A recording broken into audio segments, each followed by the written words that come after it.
Welcome to the Sports by Fry channel. Thank you for tuning in. My name is Fry and today I'm going to be discussing everything AFL fantasy from round 14. We will not be talking much about my team because I had a fucking stinker. Sorry for the language, but there is no other way to explain what happened at Large Fries and Coke HQ this weekend. This honestly might have been my worst game ever. I scored under 1400, which gives you some idea of the carnage that I went through, but believe it or not, I'm actually in an okay headspace. Knowing that a lot of other coaches did bad as well this week, and the fact that the buys are done and dusted, my team looks okay, they have put me in good stead, but God, round 14 was tough. Fingers crossed your scores this round were a little bit better than mine. But let me dive in and show you exactly what unfolded with my 18. So even though technically I did just say my 18, I actually was only able to field 17 this week after my trades. 1371, not very happy at all. Still have a little bit of money in my bank account, so I can have a little bit of a play this week. But yeah, it's pushed my ranking down to just barely inside the top 15,000, which is up 5k from where I was when the buys started. So, you know, worst things could happen. 40,000th this week I scored. That was my score out of everyone in the competition. I was the 40,293rd best fantasy player. But to see that there was nearly 100,000 fantasy coaches that were worse off than me makes me feel a little bit better. The buy rounds have definitely won this year. I don't know many people that have escaped at least 1 week of brutal carnage. So, yeah, it's okay. They're done now. So let me unpack what exactly happened this week. Whitfield, who I traded in, was good.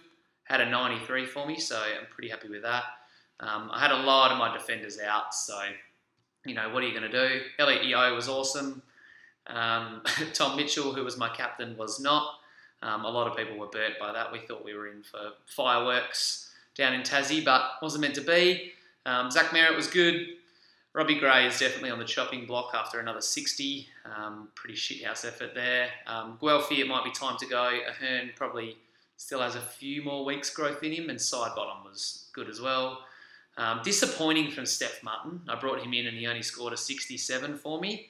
But Maxi Gawn, once again in the rucks, was bang on about 110, 115, so I'll take that. He'll might even be my captain this week. Who knows? I'll talk about that a bit later on. My forward line was just the epitome of average. A couple of shitty Eagles rookie scores hurt me, but everyone else failed to go over 70, which was a real bummer. Wingard as well, who I traded in, didn't have the hottest game, but, you know, those things happen.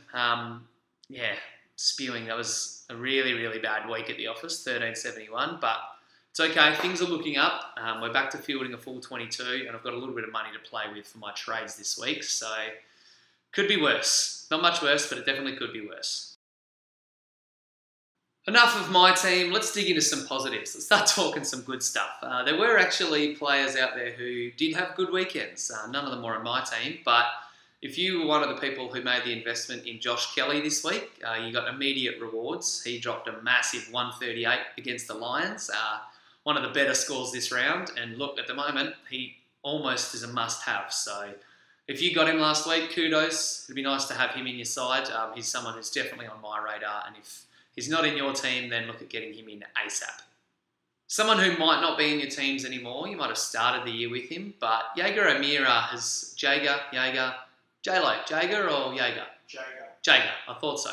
I don't know why, but I always say Jaeger, but I remember... I know him, so it's Jaeger. I remember reading and hearing that it's meant to be Jaeger, so Jaeger it is. O'Meara had a good week.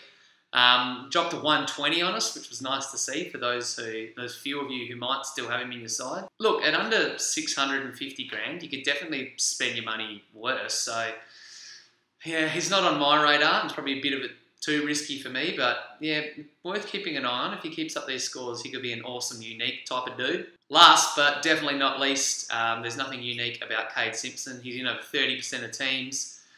Look, he's on the radar again for me this week. I think he's going to be a top 6 defender, barring anything crazy. And look, he might even finish in the top 3. So if If you're looking for a defensive upgrade and you're willing to spend top dollar, if you've already got Yowie and Laird, then Cade Simpson should probably be your next bet. On a negative front, it's no coincidence that a few of these guys are in my team. Robbie Gray once again dished up another 60. It's not good enough from Robbie. We need more out of him, especially if he's going to be one of the top forwards. But at the moment, there's so much murkiness around, the 6th, 7th and 8th best forwards that is probably worth holding on to. But yeah, if he keeps putting up these scores, then he's not going to be in many teams for much longer. Tom Mitchell, the most popular player in fantasy, dished up a pretty miserable 80. Now, 80 isn't the worst type of score, but it was disappointing considering a lot of people were expecting close to double that. Everything was pointing towards a massive game. It was his 100th. He's gone against the Suns. He was in Tassie where he'd scored big before. Hawks were looking up and about. They got a 50, 40-point win, so you'd think it would have translated to a big score, but Tukey Miller apparently ran with him and shut him down, so hopefully this isn't a sign of things to come, but I think the pig will bounce back next week. Another bloke who obviously isn't accustomed to these low scores and will probably bounce back as well, Steffi Martin. Disappointing that I traded him in this week and he decided to dish up a 67, but he's better than that. I think from memory this is his worst score of the year. We won't be seeing many of these, hopefully. I'm a little bit worried that Archie Smith might come in alongside or for McInerney, and that might eat away some points from Steph. But yeah, I think Big Steph will be okay. I'm a little nervous, but I think he'll be fine. Noteworthy numbers because of injuries and shithouse scores. McRae and Sloan top the break-even tally with huge numbers, but until both of them come back in and drop a little bit in price, they shouldn't even be on your radar. There are a few popular names though, like Eddie Curnow, Toby McLean, and the aforementioned Tom Mitchell, who all have high break-evens in the 140s, low 150s. So if you're looking at investing in them, wait for them to drop in price. Don't wait any longer for the likes of Joel Smith or Mason Redman. It's worth mentioning that Redmond, I think, had an ankle complaint, but both of those dudes have low break-evens, along with the likes of Stephen Giro, Josh Battle from St Kilda, and there's someone else I'm forgetting. If named Patrick Wilson from the Crows, he could be another good cash cow to look at. Form players of the comp, Josh Kelly is head and shoulders above everyone else right now, and like I said, is pretty much a must-have. If you've already got him, Ollie Wines is actually lighting it up. He's gone at over 125 for his last 3, so he's definitely worth looking at. On the other lines, Yoey's the best defender form-wise. Maxi Gorn, believe it or not, pips Brodie Grundy for form in the last 3, although Grundy's not too far off him, only about a point or 2 from memory. So one of those two dudes, if you're looking at upgrading, is the way to go. And if you're looking forward, then Devon Smith still remains the #1 trade target for mine. I'd wait a week, considering he's got North, who are traditionally tougher to score against, but yeah, his numbers speak for themselves. So when it comes to trade thoughts, I'm going to make these quick. Josh Kelly, like I said, must have. Get him in if you can.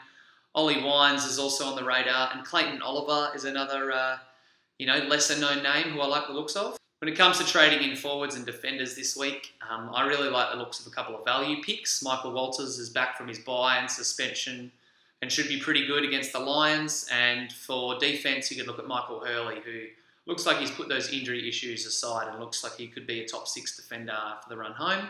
I've already mentioned about the rookies. All 5 guys that I've talked about are viable trade-in targets. If Redmond doesn't play because of his ankle, then obviously don't go bringing him in. But if he's named, he's good to go. And then the other blokes, Smith, Giro, Battle, and Patrick Wilson are 4 guys that you should probably look at if you want to downgrade target.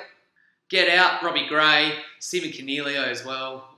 It might be worth waiting another week on those type of guys. The Bont as well probably fits that mould, but if you can wait one more week on those 3 and they stink it up, then it might be time to move on. Matty Cruiser had a pretty average score. He did injure himself though, but if you've got him and he doesn't play next week because of his injury, then could sideways trade him, or it might be a bit of an upgrade, like I said, to get Gorney or Grundy. Trade outs, rookies who are topped out in price are your priority. So if you've still got Kelly or Duday, then it's probably time to go for them. Matty Guelphy as well, he's served his job. Probably going to get you another 50 to 70 for the next couple of weeks, but if you can move him on and turn him into something better, like one of those value guys I talked about, then definitely do that. Or you could even shop out the likes of Rice or Austin, who might both not be named in the side against for the Saints. You could probably even look at turning Rioli or Liam Ryan in your forward line to, the likes of Wilson or someone else to make a bit of dough if you need to there. With the exception of Cruz's injury, there wasn't too much carnage. Treloar pulled up pretty sore from what looked like a bad hamstring, although apparently it was a bit of cramp. There's nothing too major, but watch his status. Should be good to go next week, but yeah, definitely monitor him. Burgoyne as well isn't really fantasy relevant, but he hurt his string. Billy Hartung, who was a late inclusion for Jacobs, and then actually hurt himself, is another maybe draft relevant guy who is on the injury wire. So yeah, if you have either of those two dudes, then act accordingly. The only other dude who's not in your fantasy side would be Harris Andrews, who got absolutely KO'd by Jeremy Cameron. And that transitions perfectly into suspension talk. Cameron is set to probably miss about a month on the sidelines for his pretty dirty blow on Andrews. He kind of led with his forearm and KO'd poor Andrews, and he didn't take any further part in the game. So Cameron's definitely due for a stint on the sidelines. The only other thing was Oscar McDonald copped a fine for whacking Todd Marshall. Got a 50 for it. It was a bit of a late hit, but nothing too malicious about it. So all the fantasy relevant injury and suspension news really. So with that said, my trades this week are looking at downgrading someone, probably one of my bench topped out rookies like McInerney or one of the Saints boys, maybe even one of the Eagles, and getting in a cheap rookie. From there, I'm then going to throw that money on top of Guelphy, and I might get Mickey Walters. I might try and push to get a unique midfielder like a Wines or a Whitfield, Wines or a Dave Beams even, or maybe look at Clayton Oliver. But definitely a lot to plan for next week. Finally, we're back to fielding 22, so a lot of these rookie guys who'll go to our bench can be used as guys to generate revenue. We can trade out blokes who are doing shit house and finally make some money to turn our best 22 for the run home. Good luck in round 15. Thanks for tuning in. Plenty of interesting stuff planned next week. I'm going to be doing my big NBA free agency preview. I'll do once again a Dream Team Talk Forgotten Few. That'll probably go up Thursday as per usual, so check that out. And then obviously sportsbyfry.com will be home to a lot more other content throughout the week. Going to probably do an NFL piece. It's been a while since I touched on that. Might even do a bit of a World Cup wrap when we get through the group stage and get to the knockout rounds. But we'll see what happens. Until next time though, peace.